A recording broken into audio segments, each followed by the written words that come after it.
Hey, what's up? What's up? Joe in Vegas here. Another review, another country show. NFR is in town, the national finals, the rodeo.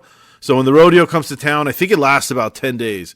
The whole strip turns country. You can't hide from it. You can be in the most elegant restaurant and it'll be 30-40% cowboy hats, which is just rare. It's not there's anything wrong with cowboy hats. It's just something you don't see on a normal weekend in Vegas. So when they come out, when the rodeo comes out, a lot of country artists follow suit. Was a bunch of country artists here this weekend, but Luke, Bryan, and what I did my last show was Miranda Lambert. They actually have residencies here. They actually have ongoing shows, as they should. Country music is fun. The crowd is fun. The fans are fun. The songs, they're about partying and getting drunk and heartbreak, and that sounds like a night at the casino for most people, including myself.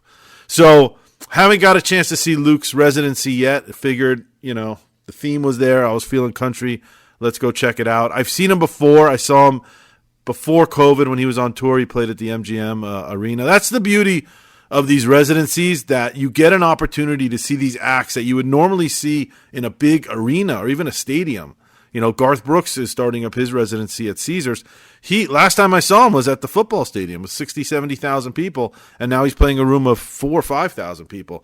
So that's really where you get the most bang for your buck with these residencies. These shows are great. They're smaller. They're intimate. He played at Resorts World. I happen to really love that theater. There's a lot of country residencies now. I mean, really, it's starting to take over the strip if you think about it. You got Luke, you got Miranda, you got Garth, you got Shania, you got Carrie Underwood, who plays at Resorts World. George Strait has somewhat of a residency. He plays at T-Mobile Arena probably four times a year, does 2 or 3 nights in a row there. So, like I said, I think country's a pretty good fit for the strip, and it's fun. And this was a fun show. Miranda was a fun show. So, let me get a little bit into the set list. I really enjoy Luke Bryan, his personality. He's a really charming motherfucker. I'm not a diehard American Idol fan, but I've caught seasons here and there, and he's just a very charming, likable guy. And he really plays. I don't know if he plays into that or that's just who he is. He's a really good-looking, charming performer who happens to have a really good voice and happens to have some really catchy songs. That's him. I mean, the most interesting part of the night was it felt very loose. It felt like he was drinking until he got drunk. He wasn't like, hey, here's a shot. Good luck, Vegas. He was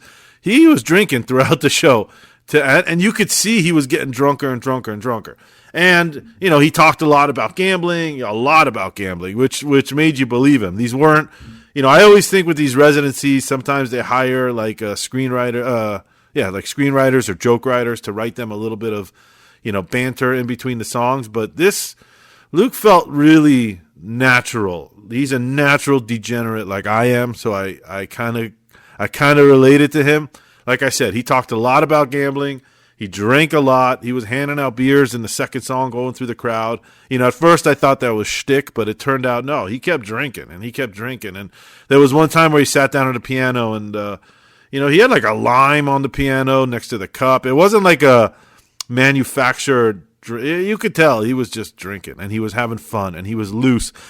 And I got to imagine, I'm not comparing him to that era, but I got to imagine that's what it was like in the old Rat Pack with Frank and Sammy and Dean. And that's probably what it was like when he saw him in Vegas. They were just relaxed, and Luke was very relaxed. You felt like you were drinking and singing along with a buddy.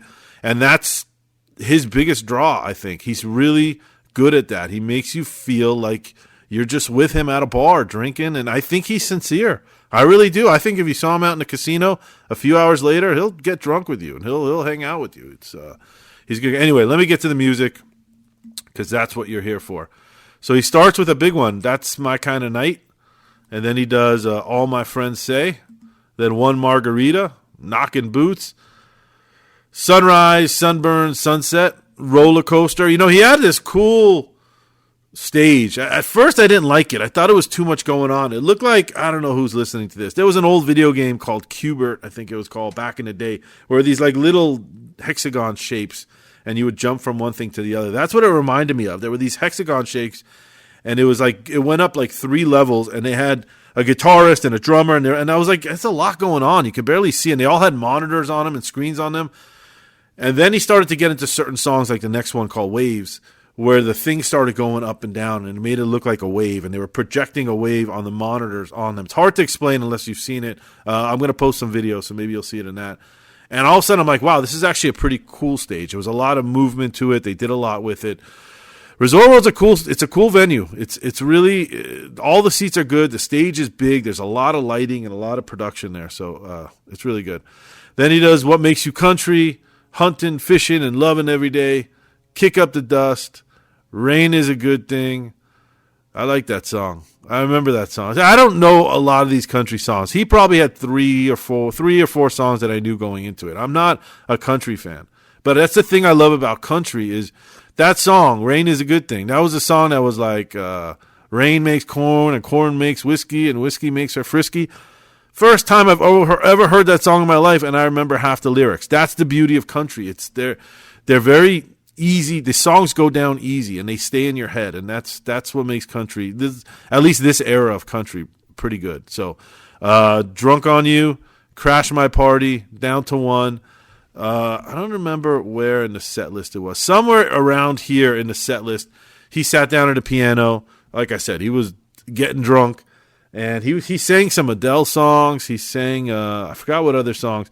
He sang a lot of sing-alongs. They were like a half a minute of each song, and the crowd was singing along. That was what I'm talking about. That was the point in the show where you just felt like you're with a buddy. There was nobody on stage. He was just there drinking and singing along and talking to the crowd, and it was great. It honestly was great. So I think it was somewhere around this part.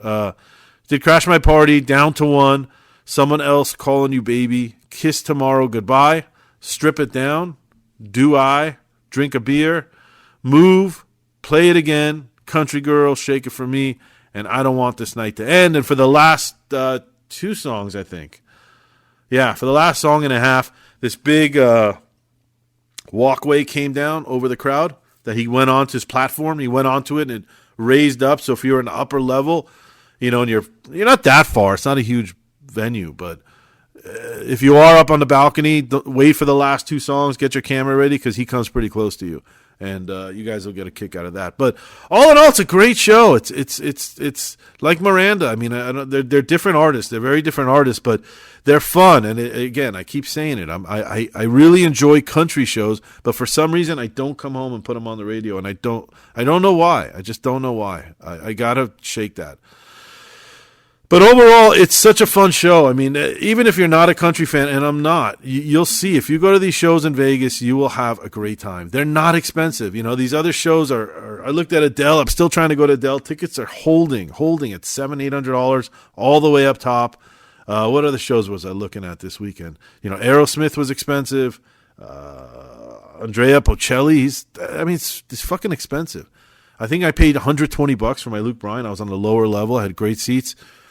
You're not going to find a better bargain anywhere in this world than that. It's 2 tickets will cost you $200, $250. Great night. You can win that back at the tables, no problem. So anyway, scale of 1 to 10, I'm going to give him an 8.7. It probably would be more if I knew more songs but 8.7 is a very strong score. He's a very strong artist. It's a very strong show. I highly recommend it. If any of my friends come to town and they give me a list of a couple shows, should I go to this or I would push them to this, no problem. Even if they're a death metal fan, I think if you like rock and roll